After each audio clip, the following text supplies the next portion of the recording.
ಇಂಥದ್ದೇ ಸಮಸ್ಯೆಗಳು ಬರುತ್ತೆ. ನೀರು ಇರುವಾಗ ನಾವು ಅವ್ರನ್ನ ಕೇಳೋದು ಕೂಡ ಇಲ್ಲ, ನಾವೇ ಕೊಡ್ತೇವೆ. ಕಳೆದ ವರ್ಷ ಆಗಲಿ ಅದರ ಹಿಂದಿನ ವರ್ಷ ಆಗಲಿ ಅವ್ರಿಗೇನು ನಮಗೆ ಫಿಕ್ಸ್ ಮಾಡಿರೋ TMC ವಾಟರ್ ಇದೆ ಅದರ ಹೆಚ್ಚು ಕೊಟ್ಟಿದ್ದೇವೆ. ಈ ಬಾರಿ ನಮಗೆ ಕುಡಿಯೋದಕ್ಕೆ ನೀರಿಲ್ಲ ಅನ್ನುವಂಥ ಸನ್ನಿವೇಶ ಇರುವಾಗ ಅವರು 3,500 ಕ್ಯೂಸೆಕ್ಸ್ ಅನ್ನ ನೀರು ಕೊಡಬೇಕು ಅಂತ ಹೇಳುವಂಥದ್ದು ಎಷ್ಟು ಸರಿ ಅಂತ. ನಮ್ಮಲ್ಲಿ ಇದ್ದಾಗ ಕೊಡೋಣ, ತೊಂದರೆ ಇಲ್ಲ. ಅದರ ಬಗ್ಗೆ ಮುಖ್ಯಮಂತ್ರಿಗಳು ಒಂದು ಸರ್ವಪಕ್ಷದ ಸಭೆಯನ್ನು ಕರೀಬೇಕು ಅಂತ ಪ್ರಸ್ತಾಪ ಮಾಡಿದ್ದಾರೆ. ಜೊತೆಗೆ 3ನೇ ತಾರೀಕು ತಮಿಳುನಾಡಿನ ಮುಖ್ಯಮಂತ್ರಿಗಳು ಬೆಂಗಳೂರಿಗೆ ಬರುವ ಸಾಧ್ಯತೆ ಕೂಡ ಇದೆ. ಅದಿನ್ನೂ ಕನ್ಫರ್ಮ್ ಆಗಬೇಕು.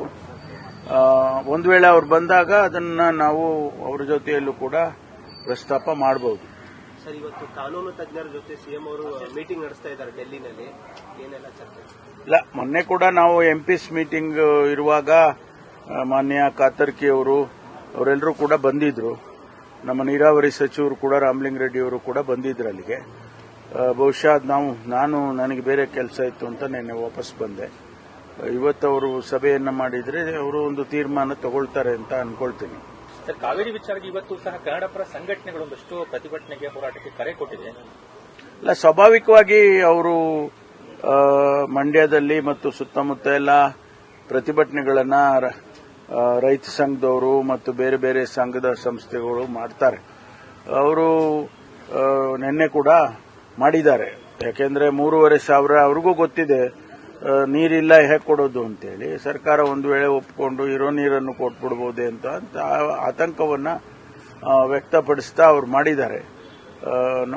ನಾವು ನೋಡೋಣ ಅಂತಿಮವಾಗಿ ಏನು ಸರ್ಕಾರ ತೀರ್ಮಾನ ತಗೊಳ್ಬೇಕು. ಮೇಕೆದಾಟು ಯೋಜನೆಗೂ ಕೂಡ ತಮಿಳುನಾಡು ಪತ್ರ ಬರೆದಿದ್ದಾರೆ ಪ್ರಧಾನಿ ಮೋದಿಗೆ.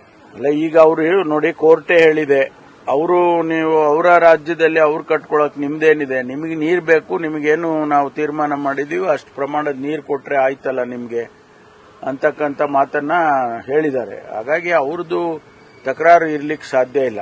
ಅವ್ರೇನ ಹೇಳಿದ್ರು ಕೂಡ ಕೋರ್ಟಲ್ಲಿ ಹೇಳ್ಬೇಕಾಗ್ತದೆ. ಅಲ್ಲಲ್ಲ, ಅವರು ಬರೀಲಿ, ಪತ್ರ ಬರೆಯೋದಕ್ಕೆ ಯಾರು ಸ್ಟಾಪ್ ಮಾಡಕ್ಕಾಗುತ್ತೆ? ಆದ್ರೆ ಪ್ರಧಾನಮಂತ್ರಿಗಳು ಆಗ್ಲಿ ಅಥವಾ ಕೋರ್ಟ್ ಆಗಲಿ, ಪ್ರಧಾನಮಂತ್ರಿಗಳು ಕೋರ್ಟಿಗಿನ್ನ ಮೇಲೆ ಇರೋದಿಲ್ಲ. ಕೋರ್ಟ್ ಏನ್ ತೀರ್ಮಾನ ಮಾಡುತ್ತೆ ಅಂತಿಮವಾಗಿ ಅದೇ ಫೈನಲ್. ಅದರಿಂದ ಈಗ ಅವರು ಅಂತಿಮವಾಗಿ ತೀರ್ಪು ಕೊಟ್ಟಿದ್ದಾರೆ, ಅದರ ಪ್ರಕಾರ ಹೋಗ್ತೇವೆ. ಸರ್, ವಿಜಯ್ ಅವರು ರಾಜ್ಯಕ್ಕೆ ಬರ್ತಿರೋದನ್ನ ಬಿಜೆಪಿ ವಿರೋಧ ಮಾಡ್ತಾ ಇದ್ದಾರೆ. ಇಂಡಿ ಒಕ್ಕೂಟದಲ್ಲಿ ಇವರು ಇರೋದ್ರಿಂದ ಇವರು ಮೇಕೆದಾಟು ಯೋಜನೆಗಾಗಿ ಈಗಾಗಲೇ ವಿರೋಧ ವ್ಯಕ್ತಪಡಿಸಿದ್ದಾರೆ. ಅವ್ರು ಬಂದು ಇನ್ನೇನು ಹೇಳಿದ್ದಾರೆ, ಕರ್ನಾಟಕದ ಮುಂದೆ ಅವಮಾನ ಮಾಡುವಂತಹದ್ದು ಯಾಕೆ ಬೇಕು ಅನ್ನುವಂತಹದ್ದು ಬಿಜೆಪಿ ವಾದ. ಸರ್, ಎರಡು ರಾಜ್ಯದ ಮುಖ್ಯಸ್ಥರು ಅನೇಕ ಸಮಸ್ಯೆಗಳಿರ್ತಾವೆ, ಅವುಗಳನ್ನು ಸೇರಿ ನಾವು ಬಗೆಹರಿಸಿಕೊಳ್ತೀವಿ ಅಂತಂದ್ರೆ ಅದು ಕೂಡ ಆಗಬಾರ್ದು ಅಂತಂದ್ರೆ ಒಕ್ಕೂಟದ ವ್ಯವಸ್ಥೆಯಲ್ಲಿ ಇದೆಲ್ಲ ಸಾಮಾನ್ಯ. ಮೊನ್ನೆ ಭದ್ರಾ ಪ್ರಾಜೆಕ್ಟಿನ ಹತ್ರ ನಾವು ಆ ಗೇಟ್ಗಳೆಲ್ಲ ರಿಪ್ಲೇಸ್ ಮಾಡಿತ್ತು. ಅದರ ಉದ್ಘಾಟನೆಗೆ ಚಂದ್ರಬಾಬು ನಾಯ್ಡು ಅವರು ಬಂದಿದ್ರು, ತೆಲಂಗಾಣ ಮುಖ್ಯಮಂತ್ರಿಗಳು ಬಂದಿದ್ರು ಮತ್ತು ನಮ್ಮ 3 ಜನ ಸೇರ್ಕೊಂಡು ಕೆಲವು ವಿಷಯಗಳನ್ನ ಪ್ರಸ್ತಾಪ ಮಾಡಿದ್ದಾರೆ. ಅದು ನದಿ ಜೋಡಣೆ ಇರಬಹುದು ಅಥವಾ ಬೇರೆ ನೀರಿನ ಹಂಚಿಕೆ ಇರಬಹುದು, ಅದನ್ನ ಪ್ರಸ್ತಾಪ ಮಾಡಿ ನಾವೇ ಬಗೆಹರಿಸಿಕೊಳ್ತೀವಿ ಅಂತ ಹೇಳಿ ಮಾತಾಡ್ಕೊಂಡಿದ್ದಾರೆ.